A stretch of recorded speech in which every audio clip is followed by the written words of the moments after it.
So this is how my day began on my trip to the Alaska Vintage Market. I had to drop off a wholesale order at the McKinley Princess Lodge, and it was snowing there. I quickly set up as much as I could at the state fairgrounds in the barn. However, setup time this year was an hour shorter, so I had to leave and I couldn't finish setting up. So I started driving to Anchorage to Thunderbird Falls, where it was my first time going on a hike there. It was actually quite sunny still, so it was a beautiful time just to decompress and relax. Okay, my first time to Thunderbird Falls. I really have to pee, so find the restroom first. This is over at the Kodiak State Park. So the Kodiak Mountains, so up there, and we'll hike up there. Well, I say it's a pretty short hike to the Thunderbird Falls, about 2 miles, and it's about an hour round trip, depending how slow you're moseying, which I unfortunately didn't bring any bear spray, and I don't have a gun, but hopefully I don't see any bears here. I kind of wish I brought my dogs with me, but that would just be more stuff to pack for this Alaska Vintage Market. And the reason why I'm going on this hike is that it's still light out, and this year setup closed an hour earlier, so normally it'd be darker.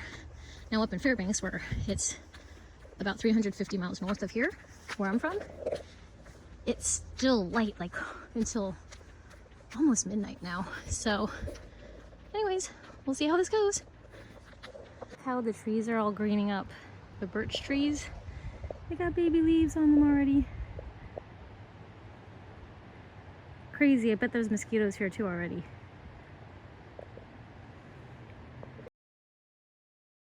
Crazy. For me anyways, being from Fairbanks, that there's people's houses right along this. Probably because it's closer to Anchorage, there's a lot more population here than Fairbanks.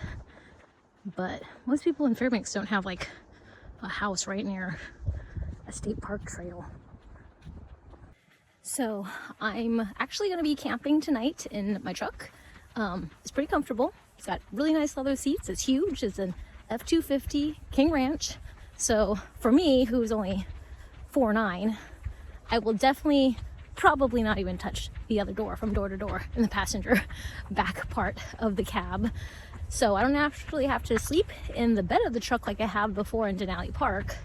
But I figured if I camp over here by Aklutna Lake, then it'll be really easy for me to get to JC Marketing, who is one of our distributors for our honey. And I have a big honey order to drop off to them first thing in the morning, and then I gotta drive back to Palmer, which will be about 45-minute drive in the morning to get the rest of my booth done, because my booth is definitely not done. Left Fairbanks way too late. But this is a pretty cool adventure because I've never been out here before, but there's actually a lot of people who walk this this trail. So that's good to know, because when you get to the Kodiak Mountains, there's actually, I feel like there's more bears than in Fairbanks, but I mean, I've been near bears in Fairbanks hiking Angel Rocks, and that place is definitely remote. So here's a view, this little viewpoint area. Oh, there's some water and some snow still. And we're going that way towards the falls somewhere. Love birch trees. Our wooden tea envelopes for the postcards are actually made out of birch. And then one of my employees who moved to California, one of my former employees, she was an art major, and she's the one who designed the watercolor painting that is on our 3 different Alaskan Tea for Two postcards that we make. So she no longer lives in Alaska, but she grew up in rural Alaska. And I was like her first hourly paying job she ever had. So she was an art major at UAF.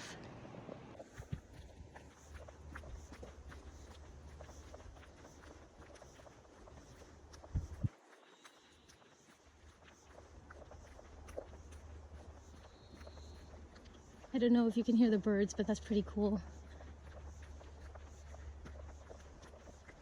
See, that's what I'm saying. This whole trail is like walks along this like border of houses. I mean, maybe I'm just spoiled because I live in Fairbanks, but maybe the lower 48 is like this, where there's like houses right up against the state park, and people on the trail can actually see this, where like if you're backpacking in Denali Park like I have, it's definitely leave no trace, where you are supposed to hike where you can't even see anyone, not even the tour bus that goes through there, not even the road, so that the tourists in the tour bus are able to see a very pristine environment. So that's what they train you in the backcountry training, is to make sure it's not just leave no trace, that nobody even knows you're out there, that they can see you. And that's how you're supposed to travel through at least Denali National Park if you're wanting to backpack there. You do have to do the backcountry training, and they issue you a bear container because well, there's bears and wolves and all those things there. Crazy story, I have one about camping there in a tent and having 3 grizzly bears brush on both sides of my tent while I was inside it. I was camping there and I was cooking this like amazing food. I was having some Alaskan amber beer. I put like my beer in my grilled potatoes I made at my campfire with some grilled salmon I was also baking over the campfire that I had caught, not in Denali Park, but just, I love fishing, so it's like my fishing hoodie. So everyone there in the campground was like, oh my gosh, your food smells so amazing. And then for whatever reason, I was just so dumb, because maybe because it was densely populated, I didn't think about the bears there. And this is a place that you could just park and camp. It's not like all the way in like where you go backpacking, which I've done before there. But anyways, so on the edge of my campground spot, I poured the juice, like the leftovers of my salmon and potatoes, which was so dumb, because all of a sudden, like when I went to bed, you can hear these whoof, whoof sounds like walking through the campground. I was like, what is that? So I woke up. I was like, what the heck is that? And then you could hear the whoof, whoof sound come closer. So I pulled out the bear spray, but like I'm in the tent, right? So there's no way I'm gonna spray the bear spray while I'm in the tent. Like the bear's gotta like attack and like get into the tent first, which, another story, but I have a friend who actually had that experience when he worked along the Kenai River.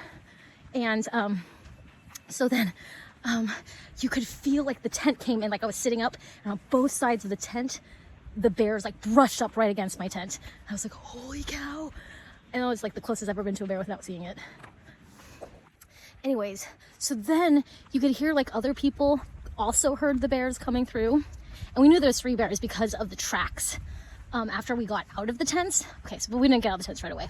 So some people had some pots and pans like in their tent or near their tent, so they're hitting the pots and pans trying to scare these bears away, and they go straight for the bear locker, right? Like, so when we're camping there, because it is Denali National Park, you have to put all your food in a food locker, not at your campsite. Plus, you know, when you're camping in the backcountry, there's supposed to be triangular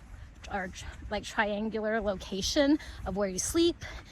Is another corner of the triangle is where you go to the bathroom, and then another corner of the triangle is where you put your food, so that it's not all in one area for the likelihood of a bear to come by.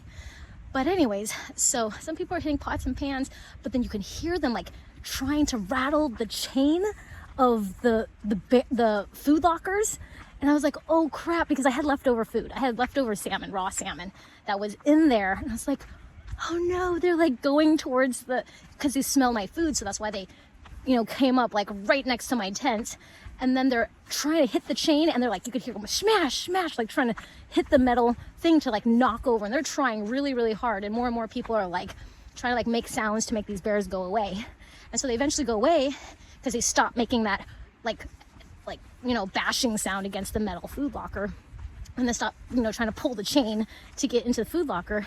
And so we all came out and walked over to the food locker. And what we found out was, because you could see all the bear tracks. It was like, there's 3 bears, and they went exactly to where my food locker was. And someone was like, man, they really wanted something in there. I was like, oh, I don't think I should say anything because it's my food. But oh my goodness, that was like the most scared I've ever been, like with a bear, only because it literally like the sides of my walls of the tents on both sides like came squishing in. So anyways, years later when I went backpacking in Denali Park, I just kept trying to like avoid any bear tracks, like anywhere, like making lots of noise, talking to myself, you know, talking to my partner at the time, and just like trying to make sure that I don't all of a sudden get surprised by a bear behind a tree in this wilderness where you're not supposed to bring a gun. I mean, they're not gonna check you, but all you got is bear spray. It only sprays 20 feet. And they gotta be like really close to you before you spray the bear in the nose. But anyways, oh, I can see part of the falls now and I can hear it. So this must be the viewpoint. Oh, cool, they do the little locks on the viewpoint thing, kind of like they do in Europe. They do that in Switzerland too. I didn't do any of that, but oh yeah, and Ted Lasso. I don't know if you guys are any of you fans of Ted Lasso. I'm a big Ted Lasso fan. Anyways, there's the bridge, and I think in Amsterdam with a bunch of locks. Here it is. We made it. That was not a long hike at all. That's a tiny fall. I guess there might be a way to like climb down there and walk to it. I only have like my tennis shoes that don't even have good traction in them anymore. I just wear them for work. So if I had my boots, they have better traction. You can tell people have been walking down there. It's kind of nice because it's not all green and leafy yet, so you can see the waterfall really well. Well, this was pretty encouraging. I mean, really short stroll. Oh, look, there's all these people who've like graffitied all over this walkway.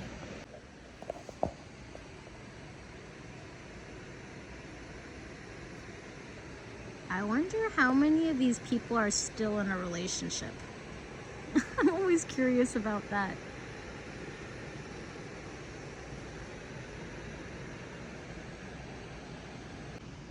Something I always wonder about people, if they ever go back, if they feel sad because they're not in a relationship with these people. I mean, that's just the sad part, but hopefully they're happy endings. This one says hi, river. What are these people's names? Someone left a water bottle.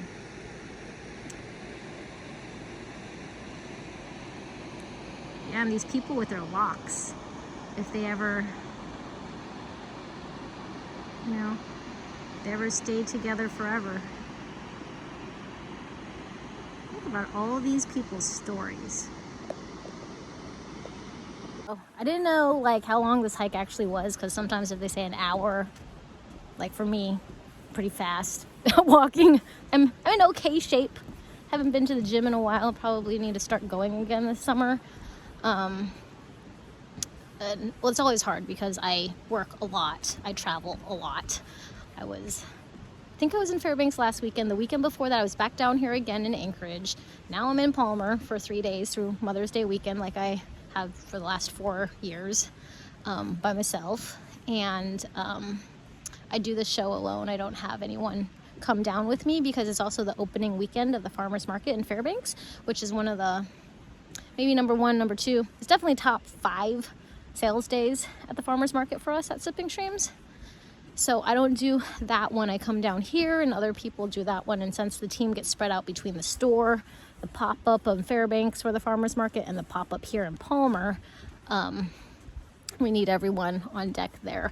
And I can set this up by myself. I think the first year I did this show at the Palmer State Fairgrounds, I slept in my truck. I don't remember where I slept at, but yeah, it was a different truck. It was a smaller truck.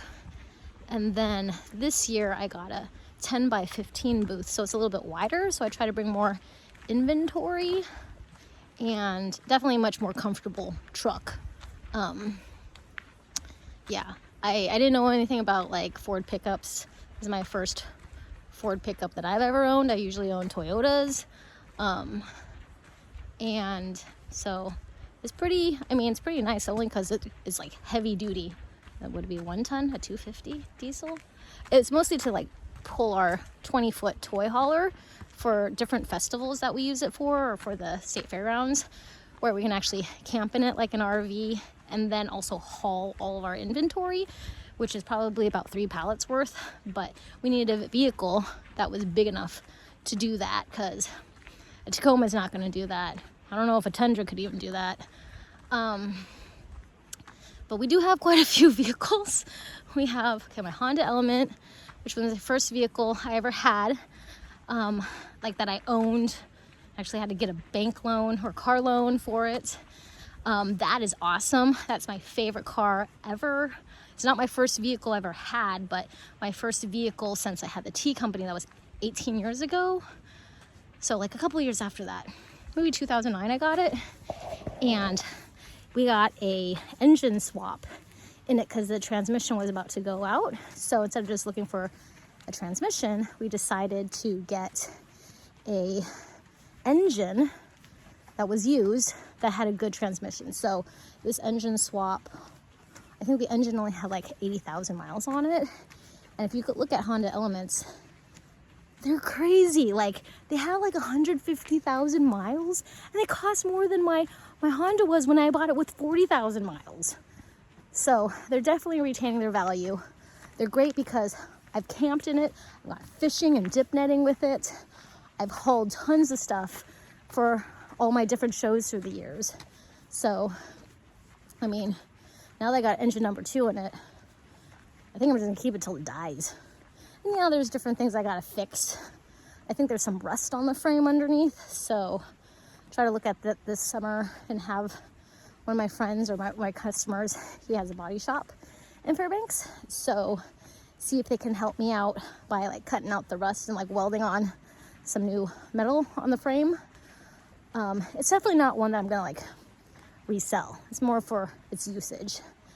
And man, that thing, it can fit a pallet and a half. So I used to go to Seattle twice a year doing a wholesale show, gift show there. And that's when we packed the pallet at the freight company to go down to Seattle. It was a pallet and a half. I fit like 9 bicycles in there once, and some people I just cramped. I don't know. We were at a bar and it was late, so people didn't want to bike home or something like that. So I just crammed in all these people. I don't even know how they fit actually. I think some people had to walk, but anyways, and then, yeah, it's lots of adventures with that. So during COVID, because of the EDIL loan, that's when we really expanded our company and got our pyramid tea bag machine, some packaging machines, and that's when we bought the used truck from my friend's diesel mechanic shop. So it was a really good deal. Of course, it's a reconstructed title, but like it's $20,000 at the time that we could pay with, like upfront with cash. It has had a lot of problems with it, but I think most of the kinks have worked out. And then the best little car that we got was for specifically the tea farm up at Chena Hot Springs Resort. So that's at least a 1-hour drive each way from Fairbanks to Chena Hot Springs Resort, which is where the geothermal power plant is and where our tea is grown geothermally. So I was thinking about getting either a hybrid car or something that was fuel efficient. So then I found, when I was here actually at the vintage market one of the years, I saw on Facebook or something like that, there was a Toyota Yaris for only $3,500 with a reconstructed title. It was totaled, and it had, the original miles was less than 90,000 miles. And so I bought that car. I had someone fly to Anchorage so I could get them, and then we took the 2 vehicles back to Fairbanks. But that thing's amazing. Like, that's why you might see some pictures with me filling up the back of that car. I mean, just as like a fuel economy vehicle, it's the same gas mileage as a Prius, way cheaper, and I can actually fit a lot in it, even though it's just a 2-door. And it's front wheel drive. So my mom has a Yaris also. She got a Yaris before I did, and I've seen her get out of a ditch twice. She went like nose first into a ditch, and then she just put in reverse. She got out of the ditch. I thought that was like crazy. Where my Honda Element almost got stuck, but maybe it's because it's really light. I'm not really sure. So the truck has a license plate that says T for you, because we're hauling all this tea for you. And then the Yaris says tea for me, because it's like we go out to Chino Hot Springs Resort, check out the tea farm, pick some tea leaves there. And usually I'm zipping around town. So instead of getting custom wrapped vehicle for advertising, we just did the license plate, hoping to get a vehicle wrap. But then thinking about it, I was like, do we really want to pay that much money for, like, you know, a reconstructed vehicle? I don't know. And so I've just kept it black. I mean, it's black. It's got some paints coming off of where they did some work on the car, but you know, it works. It's easy to drive. Just need to have better snow tires on it in the winter time, because it's so light. I'm used to driving like my first vehicle was a 4Runner, so something bigger, heavier. And then yeah, so those were our 2 work vehicles. We also have, like, my dad has a F-150 at my house, and that one has, like, problems. It has all kinds of problems. It's got 4-wheel drive problems. It's got, I don't know, it's got a lot of problems. It's old, and so that usually just sits. It's more of like a summer backup, you know, drive stuff to the dump and cleaning the yard kind of vehicle. But it's nice having 4 total vehicles just in case, you know, one's in the shop, one needs to be fixed, because we put a lot of miles almost every other weekend. I'm like at a show, so I'm driving round trip almost 800 miles. Some of these are like further. If I drive down to Kodiak, so I drive to Homer, Alaska, and then take the ferry. Just that one-way trip from Fairbanks, it's like a 12-hour drive. So I kind of joke that I'm like, I almost have as much hours as like a trucker. I mean, and I mostly drive in the winter. That's when all these festivals are happening, usually in the winter. But I'm doing more and more this summer. I'll be, for the first time, at the Scottish Highland Games. So that'll be very interesting. I've never done it before. I think it's right after the Midnight Sun Festival, which is the largest one-day festival in Fairbanks. So if you've never gone to it before, you definitely should go. They close down all of downtown. There's like at least 3 performance stages, a whole beer garden, vendors from like around the state. It used to be just Fairbanks, but other places in Alaska found out how good that one festival is. So yeah, we do just food at that one, and we got like a whole flat top grill, and we're grilling like banh mi sandwiches like crazy. We got a line.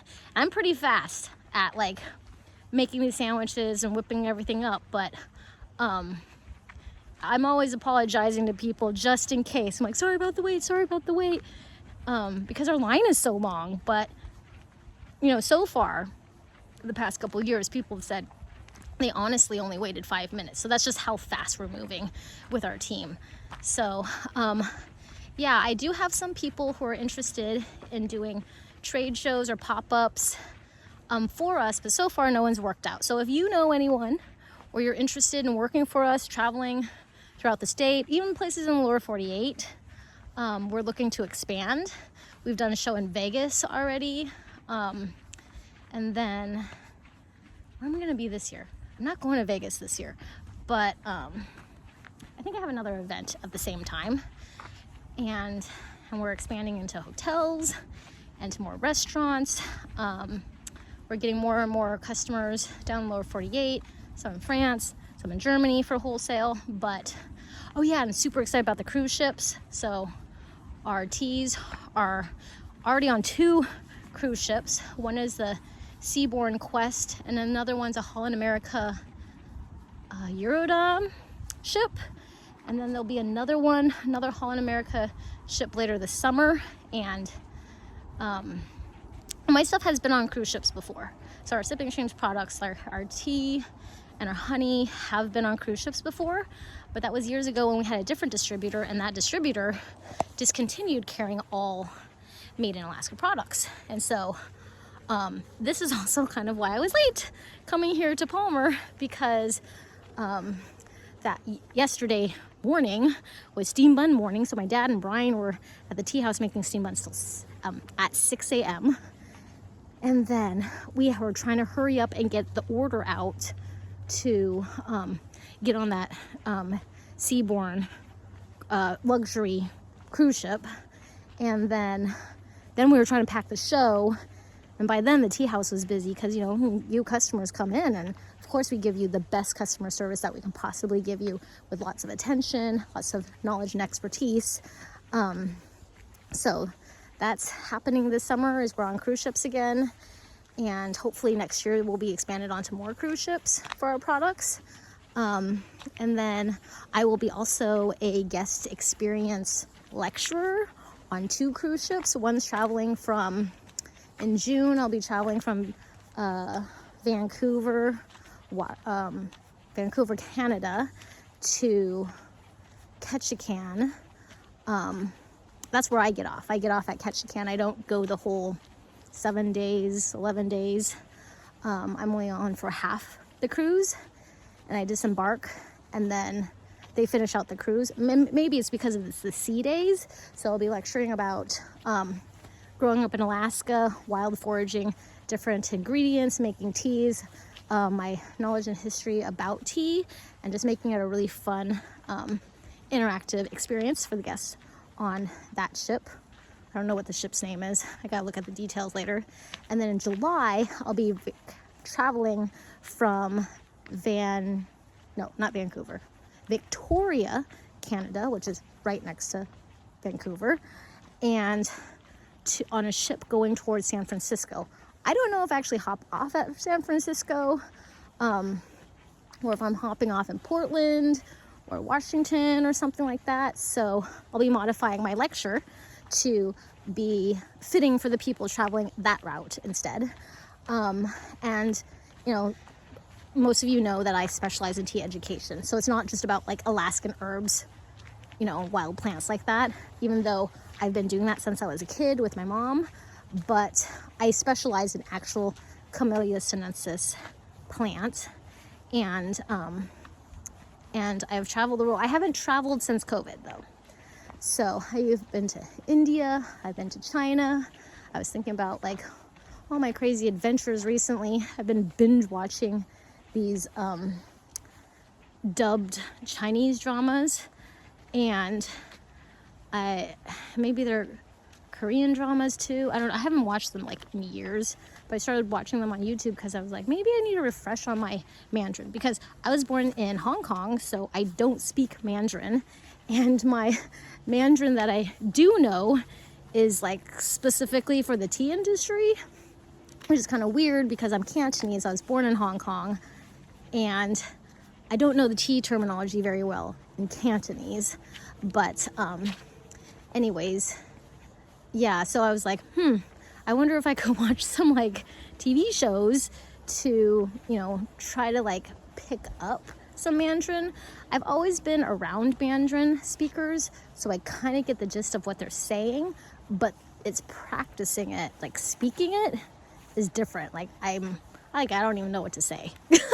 Like I know what like I want to say, I can understand them, but I mean it's the same way. So I don't know if you knew this or not, but I took 4.5 years of French, and I'm really good at like reading it, and I can understand it, but again, hesitant to practice speaking it. So I'm not very good at speaking it. I'm like, ooh, I can understand better than I can speak. And my first time that I had gone to Guangxi, China to visit tea farms, my interpreter, because remember I don't speak Mandarin, he was a business consultant in Guangxi, and he told me that maybe I could speak to the tea engineer there at this tea farm, because he studied in France. He studied the horticulture of the Camellia sinensis plant in France. And so it's kind of weird because at the time, because, you know, this was a long time ago when I kind of first started my business, I think it was the first year I started my business, I flew over to China, went all over the place to visit different tea farms because I thought that's what you're supposed to do. Apparently that's not what most people do, but I'm just like, I gotta get to like, you know, the real experience if I'm gonna learn anything. I thought that's what you're supposed to do. But anyway, so that's how I started my business, was visiting tea farms in China. And so my French was better then, and I could actually like speak to him a little bit. And listen, like understand what he was saying back to me, even though we're both Chinese. So I'm from Hong Kong and I speak Cantonese, but we're Chinese, right? And then he's from mainland China, but we're like talking to each other in French. So that was really weird. That was quite the experience. That French was our medium. But yeah, so anyways, I'm heading back to the car or the truck, and I got to move all the honey bottles off of the back seats. I got to put them in the bed of the truck so I can sleep back there. Oh, and then I have sushi. I've been craving sushi this whole time. So like at Fred Meyer's here, they have, you know, a franchise chain inside the grocery store that sells sushi. They make sushi fresh every day there.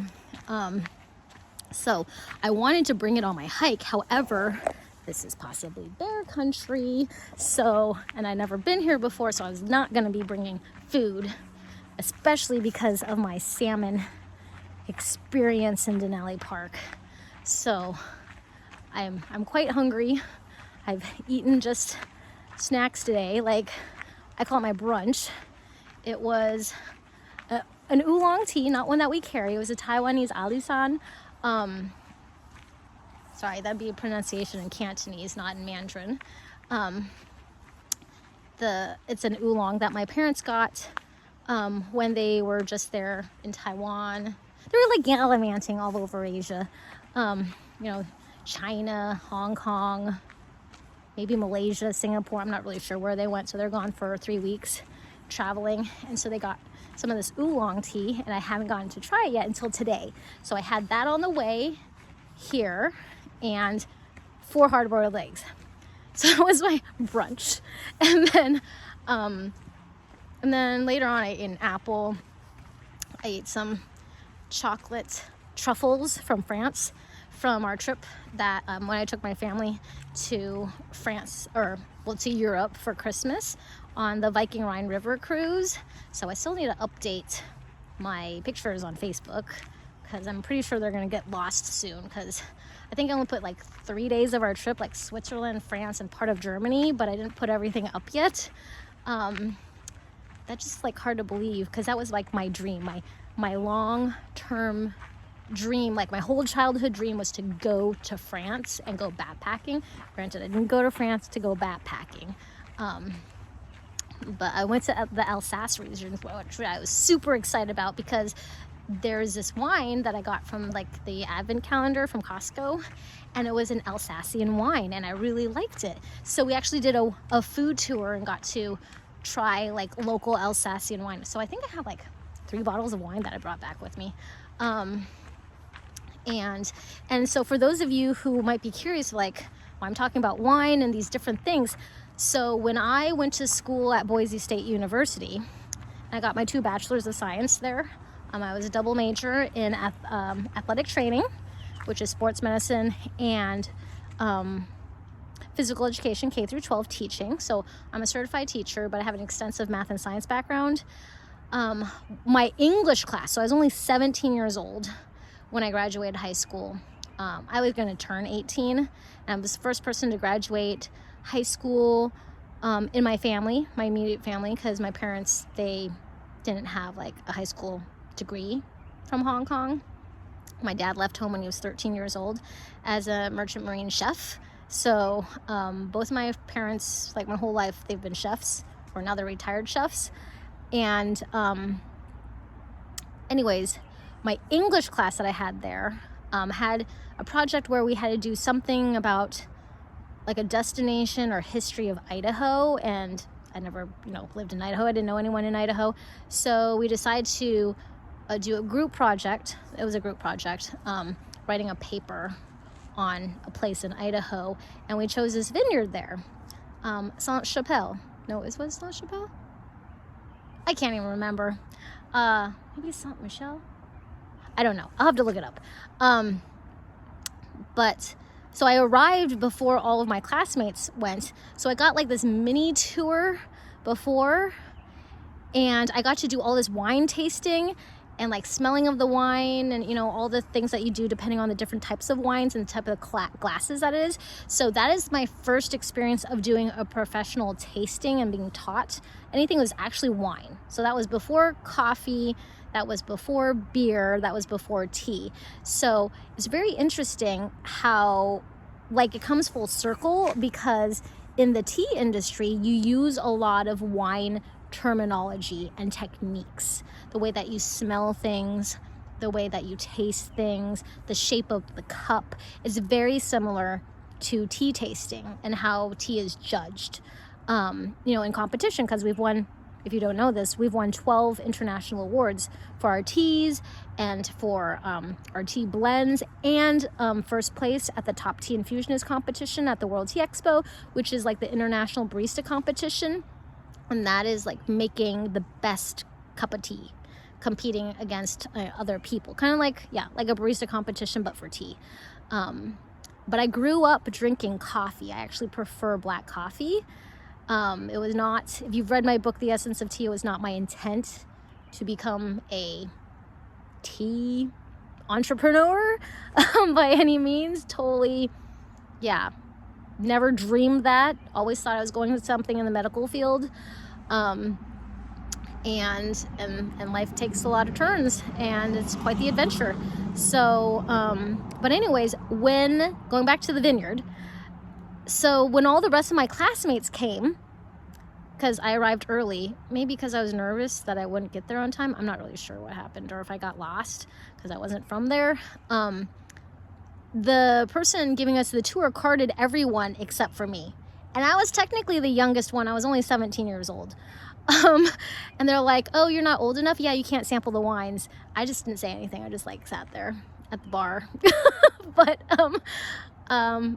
it's really funny, because in high school we had these senior superlatives, like, you know, most likely to become famous, or most likely to go to jail, or whatever. Mine and this other guy who is now like 6 feet tall, Wade Binkley, their family runs the Riverboat Discovery, so I guess he's one of the boat captains of that tour, and him and I were the shortest ones.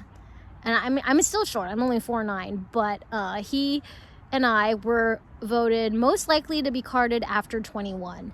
And what's really funny was, all of my years I've ever been in a bar, which I've been to a lot of bars with my dad also, and I've been to like jazz festivals and stuff that they hold these sessions, these jazz sessions at all these different bars in Boise, Idaho.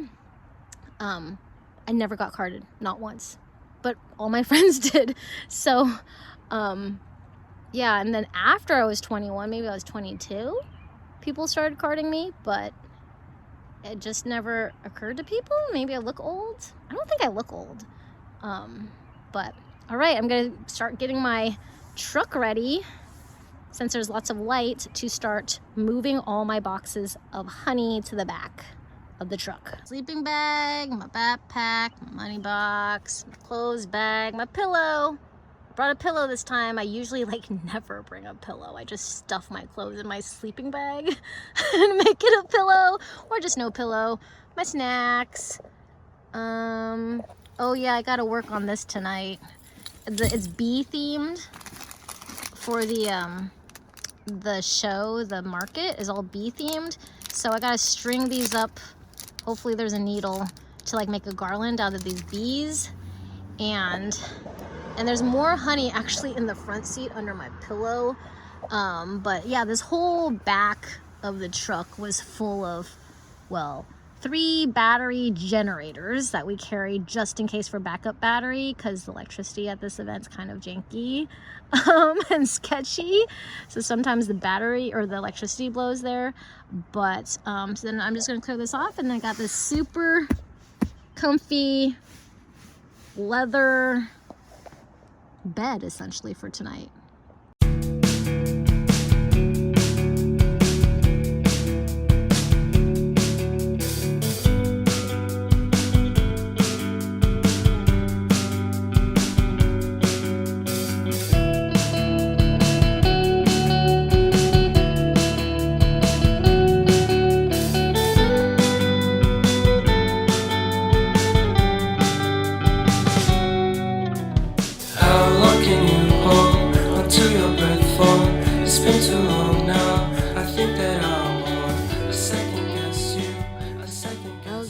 everyone. I ended up not camping out at the lake because it was a long drive there. I realized if I was going to get up early, I was probably not going to be very motivated to head into Anchorage. So then I tried to drive to Eagle River campsite where I camped before a couple years ago with my family on the way back from Girdwood to the Girdwood Forest Fair because it was super late. We had to pull over with our trailers. We had 2 trucks and 2 trailers. And anyways, there was a cop there sitting outside of the campground and it was closed. And I went to several other campgrounds and it was starting to get dark, and boy was I starving. And my sushi was in the back of the car, so I couldn't grab it to eat while I was driving. So I finally was like, oh, I'll just go to one of my wholesale customers' parking lots and sit there or sleep there in Anchorage. But then it was like where it was located, it kind of looks sketchy and they might have cameras outside their store. So I've stayed at lots of Airbnbs here in Anchorage, so I just decided to park on the street parking, like near an apartment complex. So that's where I am. I turned down this one road, and then after I ate my sushi and was trying to plan my day for this morning, I realized I parked right next to this small diner called, oh boy, I just totally blanked on the name. It's right by Bear's Tooth. Anyways, it's one of the first places that's opened. It was this one or Snow City Cafe, but this little diner, I like it. It's like this tiny local place, and I'll put the name on here, but it's got just like that, small diner, cozy feel,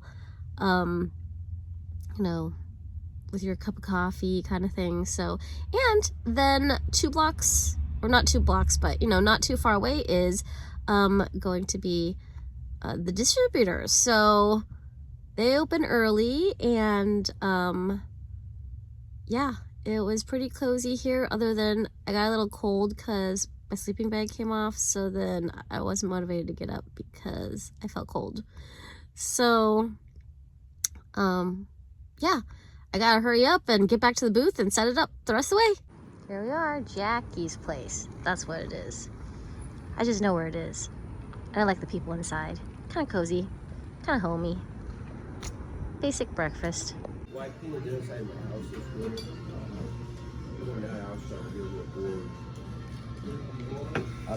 ended up getting my typical veggie omelet.